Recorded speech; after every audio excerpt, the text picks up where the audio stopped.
18 routinely had a different outfit and a style that was banging, but ever since she's been with Krillin, her style seems to have gone completely out the window, and she's got like the same outfit in every scene. And now we have this tracksuit, which obviously I'm a fan of. I think that we need to go in a different direction when it comes to the style of the Dragon Ball Z characters, and the outfits need to change because in the latest chapter of Dragon Ball Super, this all seems rather worrisome.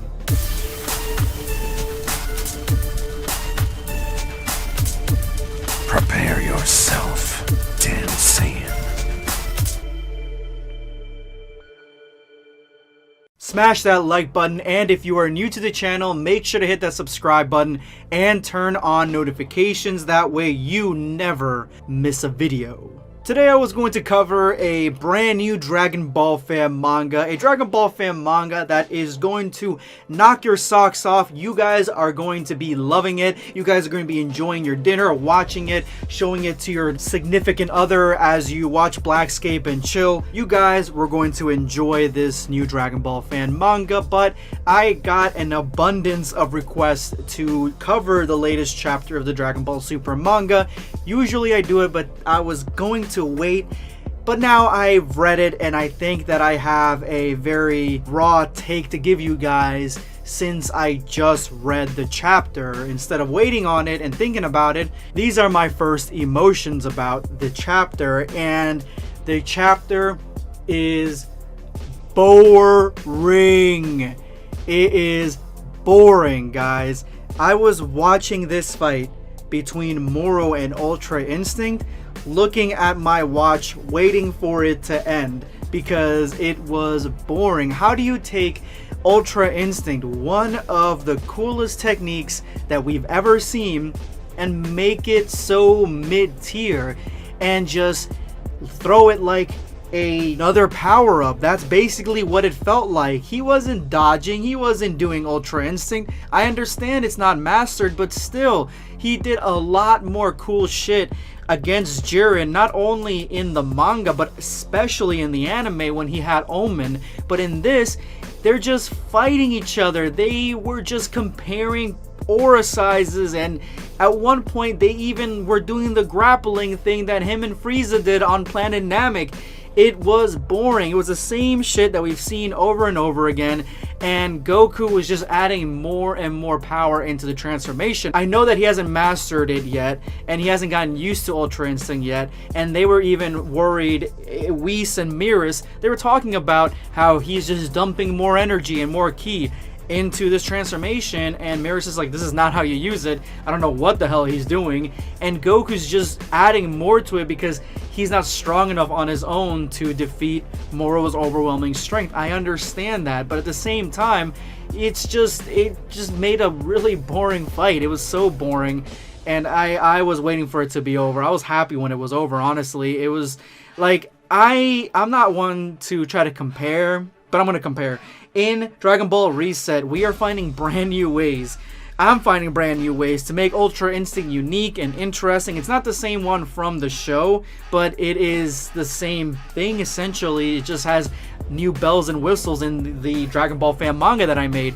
And I wanted to make it a transformation that is just top tier. So awesome, and in this it was just so boring. It really was. It wasn't cool. It didn't feel special. It felt like he would have been just fighting in Super Saiyan Blue, and at one point when he added more power, you can see like that the Super Saiyan Blue energy was going into Ultra Instinct because he was adding more power to it, when that's not the point of Ultra Instinct. It was just so dumb. I did not like it at all. I thought that this chapter was a huge waste, and this is a huge reason why I focus so much on fan mangas and I jumped into fan mangas, because the official Dragon Ball content is not hitting the notes that I would like to hit it. It's basically doing the same thing over and over again, and this chapter had so much of that reset button that I was complaining about before that it's just making me sick, honestly, because not only in this chapter did Vegeta learn a brand new technique, he didn't decide to learn the one technique that is the most powerful, instant transmission. He didn't decide to learn that one first, knowing that he'd have to go back to planet Earth. He didn't think to ask that, hey, can you guys give me a lift? No, he just kind of learned the one technique he wanted, and then at the end, it was a setup so that way he didn't use Goku's move. That was basically it. He would be so cool if he actually like had some growth and knew this move, but because he learned it so quickly, he got it and he was able to go back to Earth. But he even said, I'm not going to take away your move, Kakarot. I will not use it again. I probably won't ever be able to use it again. And even if I wanted to learn it, I'm not going to try to learn it again. It's like the reset button on Vegeta was pushed again. And now he's at this brand new technique. Hopefully it's cool. I've heard that there are some spoilers out there that I'm not going to dive into because I kind of want to see this shit raw. But there are some spoilers out there that tell you that Vegeta has his move and it seems dumb. I don't know. I don't know what he's doing. He sucked the ki out of people. I'm assuming that's what the move is because that's what he did to those yard rats. So maybe that's what he's doing and he's going to take all of Moro's ki away. I don't know. But I'm glad that Vegeta's here because I'm hoping that at least his fight is a lot more entertaining than the fight that we just saw. But I don't think so because of the fact that no one was impressed with Vegeta Super Saiyan Blue. They're like, he's the same. What is he doing? I figured that at least he would feel different because of the fact that when he was going through his training, he wasn't really able to generate spirit energy or his ki in a controllable way. Like, he was using too much when he decided to use a little. He couldn't really control it that well. So that would mean to me that he's got new power or a lot more power. He got a power up of some kind. But as we saw, he doesn't have anything. But I have faith that Vegeta is going to bring this around. I did like that Whis and Beerus were talking about interference and not doing it, but I have a feeling that Beerus is going to interfere because he keeps telling Whis that I'm hungry, I want food. I mean, if Earth gets destroyed, then there's no more delicious food for Beerus, so he's probably going to end up going to Earth to protect it because of the fact that he doesn't want the Earth to be destroyed. Now, that may be interesting because of the fact that Beerus versus anybody is interesting in my book because we haven't seen him really fight, but it is set up, it's being set up in this chapter that that's probably what's going to end up happening. But I do like that they're having that discussion, but this chapter shows the big problem right now with Dragon Ball Z as a whole, and that is that Goku and Vegeta, it's Goku and Vegeta time. They're the only ones that have enough power to do anything. Everybody else is too weak. They did use 17 and 18, which was really cool and interesting because they don't have any ki to suck, but they aren't like strong enough to do any serious damage to Moro, but they have the advantage of not being able to be taken out of the fight because Moro takes away their ki. So that was really interesting to watch. But again, the Z Fighters, they were on the sidelines. Of course, Piccolo's like, we don't want to fight because he's going to absorb our ki, and that makes sense. But at the same time, it just seems like it's just boring. I don't know. There's no difference to what we usually see. Them on the sidelines, Goku and Vegeta fighting. And that's another thing. The not changing aspect of Dragon Ball Super is really pissing me off because Vegeta could have gone back to Earth with his Yard Rat outfit. It would not have been hard to just leave him in it. But no, the Yard Rat changes his outfit back to how it was when he first got there, so it's basically just his normal outfit with this logo of the Galactic Patrol, and that is it. And that is just so boring. Like, change these characters up.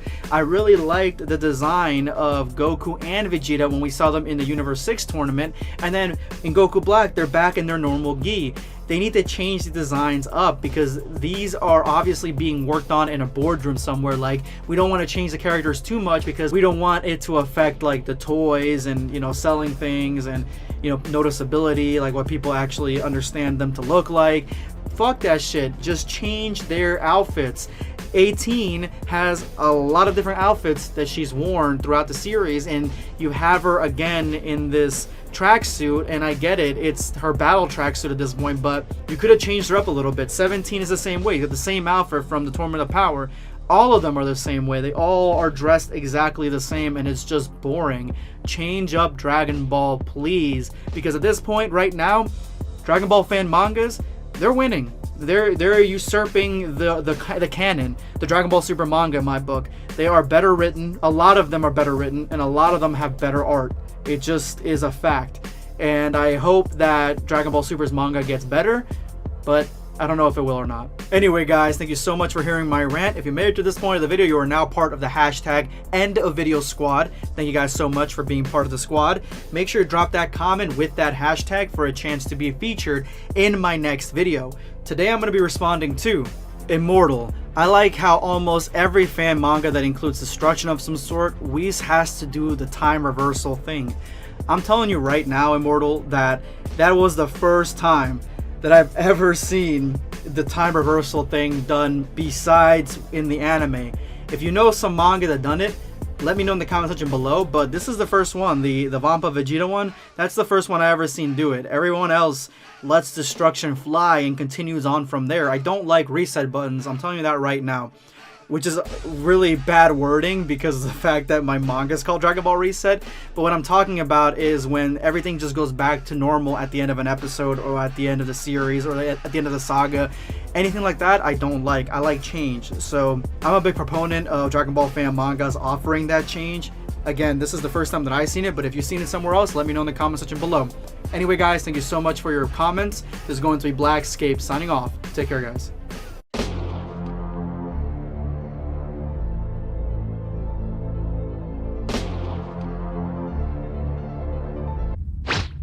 Subscribe for more content.